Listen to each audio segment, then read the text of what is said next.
natukoy na mga kababayan ng ating Pangulong Bongbong Marcos kung ano yung rason. Bakit ba yung mga flood control projects hindi po umobra? Ano niya, Mr. Maravillas, yung rason?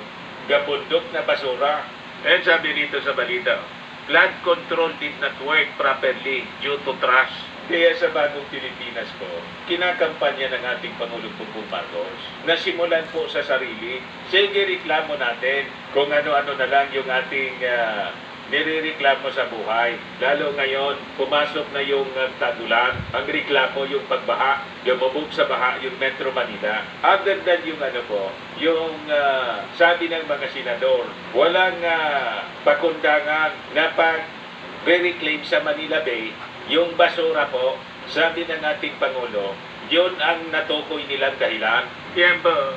Ito nga sa report po ng ng ABS-CBN, selfie balita, gabundok na basura ang bumungad sa mga residente ng Santa Mesa, Manila matapos ang matinding pagbaha kahapon. Yan po yung gabundok na basura. Sabi diyan, ang lugar ay ang pinakamababang bahagi, kaya naman dito inanod ang mga basura ng baha. Kanya-kanya naman silang linis na mga bahay na pinasok ng tubig. Nananawagan ang mga residente sa lokal na pamahalaan para matulungan silang linisin ang basura. Pagkatapos na linisin yan, tulungan kayo ng LGU, balik sa dating gawin. Tapon dito, tapon doon, lalo na sa mga estero, mga kanal, mga drainage system, pati sa ilog. Babalik at babalik yan sa inyo. So, yun po ang naging dahilan. Bakit po ang bilis ng taas ng tubig, barado yung mga kanal ng sangkatutak na basura.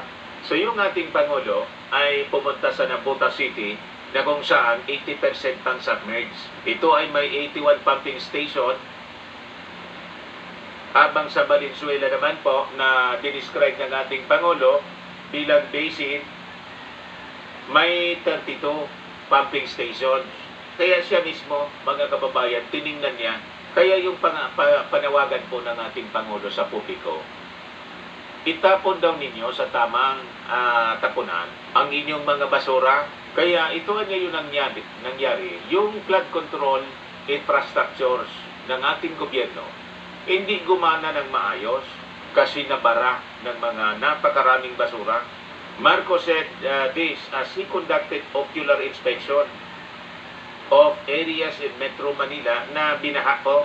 So sabi ng ating Pangulo, may tama naman niya na mga pumping station ang Kamanaba area, pero yung mga trash na bumara sa infrastructure, yun ang naging dahilan kung bakit hindi ito gumana ng maayos. Then sabi ng ating Pangulo, yung pumping stations natin, marami na, nagka-problema lang.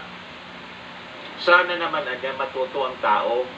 Huwag kayong nagtatapon ng basura dahil ang basura, yun ang nagbara doon sa mga pump natin. Kaya hindi kasing effective na pwede. Mas malaki ang baha. Mas maraming nabaha na lugar kaysa panahon ng Undoy. Mas marami naman tayo na flood control ngayon kaysa noon. Pero climate change this is what the effects of climate change.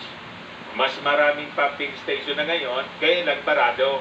Mas marami yung bagsak ng ulan. Talagang ma-overwhelm. Kaya mabilis mga kababayan yung pagtaas ng tubig. Dagdagan pa ng reclamation. Diba? Tapos ituturo ninyo yung ating Pangulong Bongbong Marcos, yung flood control projects. Nasaan niya? Ang dami niyang sinabi yung Pangulo na mga flood control projects, 5,500 yata yun sa buong Pilipinas. At kasama doon yung sa Metro Manila. Yun ang mga pag-insulto ng mga nausog. Tingnan ninyo yung epekto, mga kababayan, pati yung SUV po, pumatong na sa jeep, sa tindi ng baha. Sa Quezon City po ito, Barangay Del Monte, Quezon City. Yan po yung kahapon, tingnan ninyo. Tindi, mga kababayan, ang nangyari sa mga vehicles po. lumubog lahat Kawawa yung mga may-ari nito. Yan po, Santa Ana, San Mateo, Rizal. Ito yung Tatalon, Quezon City. Riverbanks, Marikina. Naligo na sa ulan sila, lahat nakaubad. Santa Mesa, Manila. San Juan, Malolos, Bulacan. Bacoor, Cavite. Mandaluyong. Fairview pala to, Quezon City. Sayang yung mga sasakyan. Quiapo, Cainta, Rizal.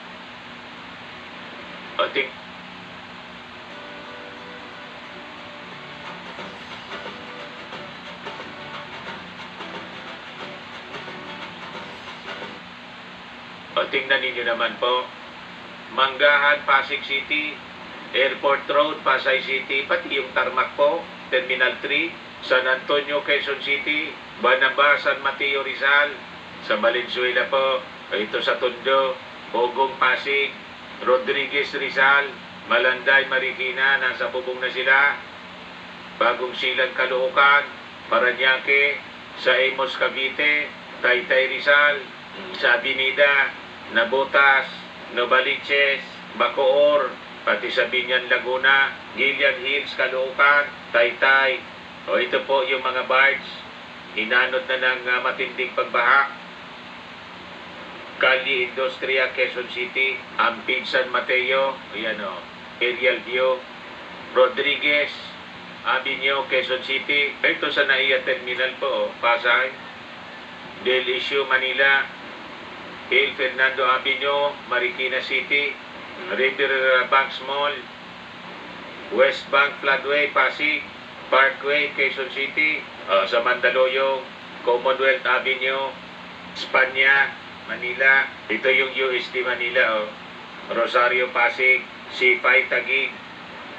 Paso de Blas, Valenzuela. Yan, sa Makati.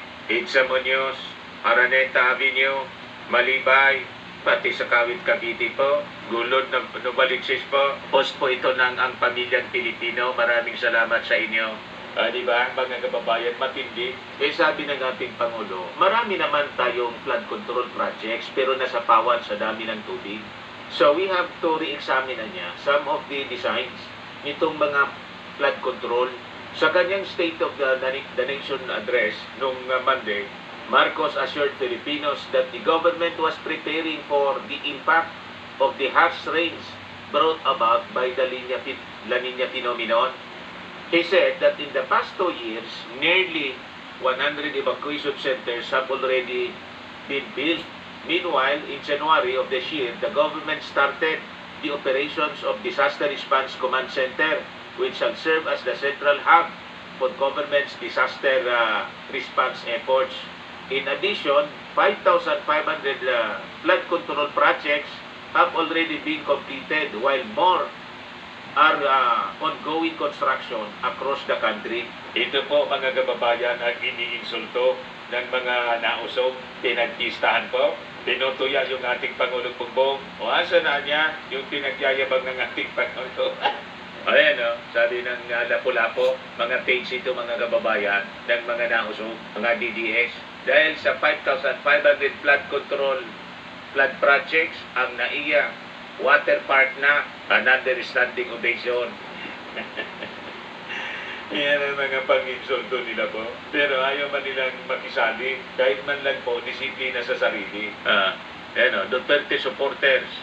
Just 2 days after President Marcos Jr. boasted to the nation that over 5,500 flood control works have been completed under his administration, Metro Manila was declared under state of calamity due to massive flooding. Ayan ang pinapalaganap nila po, pinapakalat nila ng mga propaganda. Pero silent sila sa pag-poslit ni Inday sa kasagsagan ng baha papuntang Germany. Timing sila.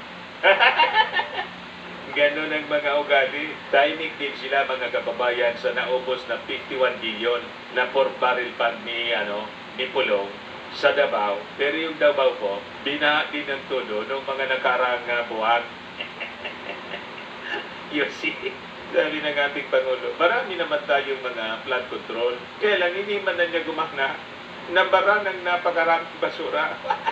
Ayan po, nabara Hindi gumana, mga kababayan, dahil sa daming basura. Sabi ng ABS-CBN, gabondok na basura. Bumungad sa mga residente ng Santa Mesa, Manila, matapos ang matinding pagbaha kahapon. Tapos ituturo ninyo yung napakasipag nating Pangulong Bongbong Marcos. Ituro ninyo yung sarili ninyo. Wala kayong disiplina. Isabi nga natin, mga kababayan, yung panawagan lang ng ating Pangulong Bongbong Marcos na bagong Pilipinas, tinutuya-tuya ninyo. Ginawa ninyong bago. Di ba? Ang ini-instill, mga kababayan, ng bagong Pilipinas ay bagong pag-ugali ng Pilipino. Bagong mindset. Hindi mindset ng reklamador, kundi mindset ng isang Pilipino na may tamang disiplina po, tumutulong sa pag-unlad. Hindi yung reklamo ka ng reklamo. Sabi ko nga, mga kababayan, mismong pagkanta na lang po ng bagong Pilipinas team, ayaw ninyong gawin. Mismong si Inday po, Independence Day, sa Davao, hindi man po kinanta.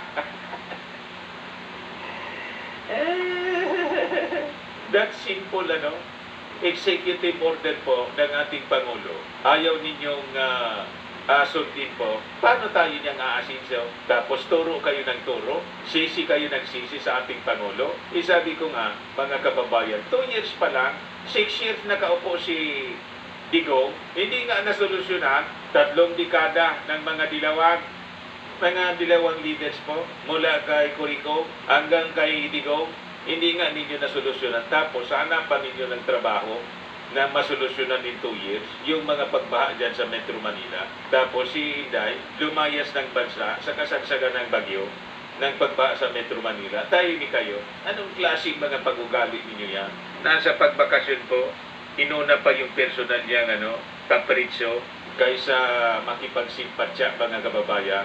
Tama silang walang empatya niya, walang concern. Ang isang public official niya, di dapat ganyan. Diyan na niya nasusukat ang isang totoong leader, public official.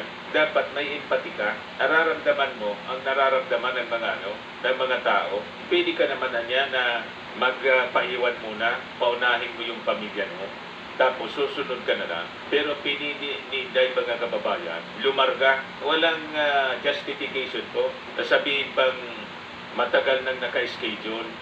That is not enough justification. Iwan mo sa panahon ng emergencies yung iyong mga kababayan. Di po ba? Pero yung ating Pangulong Bongbong Marcos, tingnan ninyo. Hands on. Yan man lang po, mga kababayan. Ako po si Dante Maravillas. Bye-bye. God bless.